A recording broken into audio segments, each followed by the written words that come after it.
They always warn you not to go alone. Not just the Utabiz or Urbex Discord mods with over-engineered usernames. Even the serious threads, the ones buried deep under forum lock and dark archive mirrors and archive wayback pages, start with that same exhausted refrain. Never go solo if there's even a whisper of the skinned man. But I did, not because I thought I was invincible. I'm not one of those guys who thinks a flashlight and a GoPro make them immortal. I just didn't think he was real. Not really. The forums always blur the line between fact and fantasy. You'll see a missing persons report linked next to a post claiming a stairwell appeared overnight in a field. You learn to filter, to squint at the screen and separate the dead pixels from the ones that still blink. So when I found a thread titled Buckthorn PA, do not investigate, I didn't panic. I bookmarked it, and I kept reading. The original post was dated October 2008. No replies, just a block of text, strange formatting, all lowercase like the author didn't want to leave a signature. They deleted it from the map, not just signs, grid layers, whole topographic bands gone, but it's still there. Old roads, old houses, silos in the distance like teeth. That's where I saw him. He walked out of the corn naked and red, and the air died. Don't go. He lives in places that time rots inward. Don't go. It didn't say skinned man, but it didn't have to. I've been obsessed with the legend for years ever since I read about the Wisconsin farmhouse, where all the doors were nailed shut from the inside, or the family in Missouri whose porch camera stopped working exactly 3 minutes before they disappeared. There's always a pattern. The skinless figure, the erased town, the silence so thick it presses on your lungs. I've collected every clue, every broken link. Half of them lead nowhere. The other half don't make sense. But they all point toward places that don't like to be found. And that thread felt different. Not performative. Not dressed up in spooky language. Just raw fear. I decided to go. I know how it sounds. But I didn't go in blind. I found GPS coordinates buried in the site metadata left behind when the thread got archived. I cross-checked with historical imagery from the late 90s. There really was a Buckthorn. A tight cluster of buildings. Main road, church, silos. Then nothing. No mention in modern databases. No postal code. Just a dead zone between two stretches of old forestry road in Pennsylvania, about 90 minutes outside Harrisburg. I told people, I'm not stupid. I left a copy of the map and the coordinates with my brother. If I don't check in by Sunday, call someone, I said. I even texted the group chat. If I vanish chasing ghosts, you can say, I told you so. Nobody responded. I reached the trailhead just before 2 p.m. on Saturday. It was colder than it should have been. Mid-October, but I swear it felt like November had already moved in and unpacked its things. The path started wide overgrown, but manageable. But the deeper I hiked, the less it felt like a path and more like something letting me pass. My boots stopped making sound after a while. No birds. No wind. At one point I heard something crunch behind me. When I turned around, there was a deer standing half in the brush. Its skin was intact, but the eyes, they weren't right. Too dark. Too knowing. It didn't run. I walked faster. It took about 40 minutes to reach what used to be Buckthorn. I didn't notice the transition at first. One step I was on dirt. The next I was standing on cracked pavement, moss-grown and half-eaten, but unmistakably man-made.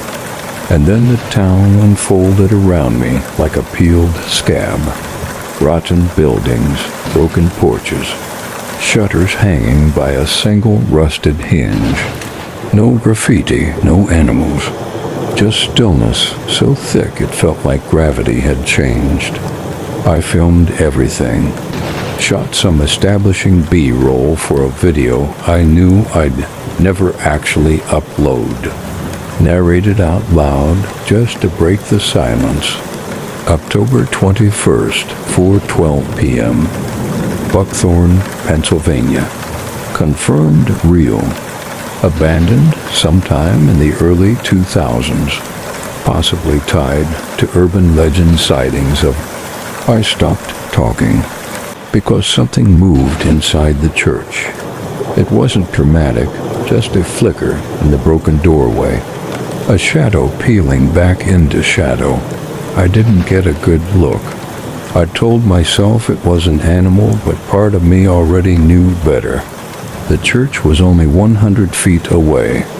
2 stories, steeple collapsed inward like something had fallen straight through it. The roof had mostly caved in, exposing rotten pews and mold-covered hymnals, warped by water damage. I stepped inside. The silence deepened. You know that feeling when you walk into a room and forget why. This was that, but it never went away. I walked the aisle, pausing to film. I almost didn't see the hatch at the base of the altar. Square, metal, slightly ajar, and marked with chalk. Some doors open themselves. I didn't touch it. I won't pretend I did. I'm not brave. The hairs on my arms stood up. I took 3 steps back and kept the camera on it while my chest buzzed with adrenaline. The air smelled wrong again. Rot and salt. I told myself to leave, to back out slowly, get back to the car, and come back in the morning with someone else. But something made me pause. Movement. Outside. Not away from me. Toward the silos. Something ran past the front of the church. I followed. I know. But if you'd seen it, if you'd caught even a glimpse, you would have followed too. It wasn't a person. It moved too fast. Too fluid. Like muscle without bone. The sun was dipping now, throwing the world into that sickly amber light where shadows lose their direction. The silos. And then I saw them. 3 of them. Towering, whitewashed structures with metal ladders spiraling like spinal cords. Side by side. The middle one had a door. It wasn't ajar. It was open. I stepped closer. Camera rolling. The inside was pitch black. My flashlight caught the curve of the interior, lined in something that looked like metal. There was something on the far wall, but had the wrong texture. Fibrous, red stained. A shape. No, a person. Standing upright. No skin. Just meat. Their heads slowly tilted. I ran. That moment. That's the one I keep reliving. Not the chase. Not the thing that followed. Not the guttural. What sound of movement behind me as I scrambled through brush and downed logs. But the tilt. The way its head moved. Like it was confused. Like it didn't expect me to see it. Or maybe like it wanted me to. I got turned around trying to flee. I ended up in a part of the town I hadn't seen before. The houses were newer, less decay, But there were no doors. None. Just open frames, gaping blackness inside. One of the windows had fingernail marks dug into the sill. Another had something hanging from the rafters. Rope? No. A tendon. Every step I took made me feel like the streets were folding in on themselves. I passed the same street lamp 3 times. Same broken bulb. Same rust stained down the post like a tear. And then I heard the breathing. Low. Close. Too close. It didn't move like a person. It was a person in the roughest sense. Humanoid. Hairless. No eyes. Just pale, stretched tissue over where they should have been. The worst part was its mouth. Not because it was too big, but because it was stitched shut, and it was still trying to scream.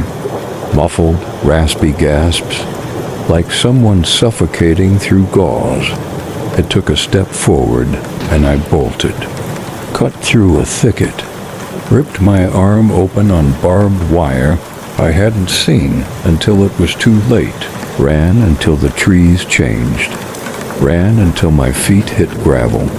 Ran until I saw my Jeep and the sky broke open with the sound of wind again.